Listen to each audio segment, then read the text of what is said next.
Pare, hingi sana ako siya ng advice tungkol sa business pare. Abay, maganda iyon pare ang iyong naisip. At sa wakas ay nakapag-isip ka ng business. Ano ba iyaw? Gusto ko sana pare mag-business ng water refilling. Okay kaya yan pare? Water station? Abay, ayos yan pare. Okay, okay iyan naisip mo. Panalo ka diyan. Go! Mura lang kasi ngayon pare ang franchise ng water refilling station. Pare, okay nga advice ko sa iyaw. Dahil gusto mo yan ng water filling station, okay naman iyon. Basta iyan ay napag-aralan mo ng maigi. Alam mo ga kung ano talaga ang kikitaan diyan sa water filling station. Unang-una pare, ang malinis na tubig ay sa 100%, 25% lang ang malinis diyan. Yun lang ang mabibinta mo, yung purified water mo. Ang 75% ay tapon diyan. Ganun pala yun pare. Buti na lang at nakapagtanong ako sa'yo pare. Kailangan pare, meron kang laundry para hindi masayang ang 75% ng water na yan. O di kaya karwas para kikita ka. Lalo na pag ang tubig mo ay galing sa linya ng nawasa, abay malaking magagastos mo pare, malaking expenses yan. Ang iba diyan, water refilling station ay nagpapahugay talaga ng puso. Yun talagang ano nila, puso para yun at least wala kang manding binabayaran doon, kundi puso mo lang yung sip-sip tubig yan, nililinisin iyan, walang problema. Gagastos ka rin lang doon sa sa pagpagawa ng puso.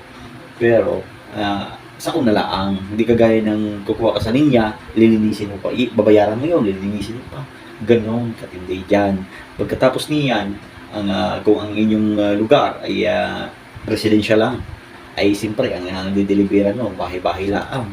Haba ang kita mo din pare ay sa isang bahay, makapagdala ka ng isang galon, 2 galon, ilang araw na iyon bago maubos at iinumin lang ang iyot. So ngayon, ang mangyayari diyan, sa isang linggo, baka 2 galon lang sa bawat household. Buti kung ikaw lang kukuhanan. Kung marami di kayo nagsusupply diyan. Ang panalo diyan, kung ikaw ay nagsusupply sa mga kainan, sa mga kantin, sa mga company, ayun, panalo ka diyan. Pero kung residential ka, at wala ka namang ganong malayo yung mga company at mga restaurant, at hindi ka makapag-supply, nako, luging-lugi ka diyan. Sa una lang, akala yung napakadali lang kasi tubig, nako po, maraming tapon diyan. So ngayon, mababayad ka sa pag-deliver sa iyo, sa sa tauhan mo, sa galon mo pa, sa lahat-lahat, malaking expenses diyan. Sa una lang, ang akala mo yung dali kasi franchise, mura lang yung franchise. Sabi nung una ay 300,000 ang franchising, ngayon ay may 150, may 180.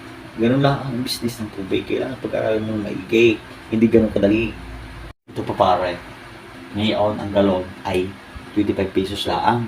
Minsan nga, pag ikaw kumukuha mismo doon sa water refilling station, ay 20 lang ang bigay lalo na pag suki ka. O, diga?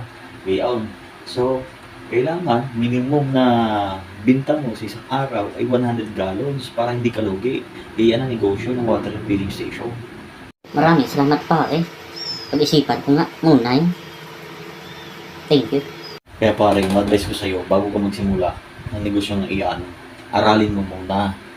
Magtanong-tanong ka muna rin sa mga ibang mga nagnenegosyo ng ganyan. Huwag kang magtanong doon sa nagpapafranchise. Siyempre sabihin noon, okay. Tanong ka sa iba na nag-operate na kung ano yung nagiging problema nila, nagiging nila pagdating sa operation, they own. Ay kung may pera ka, madali lang magsimula ng negosyo. Pero bago magnegosyo, aralin mo muna. Ako hindi eksperto. Ako'y kunting alam lang. Tulong-tulong na tayo. Gayon lang naman Kaya ikaw, pag nagnegosyo ka, pag-aralan mo muna. Ayos na ayos yan pare. Good job.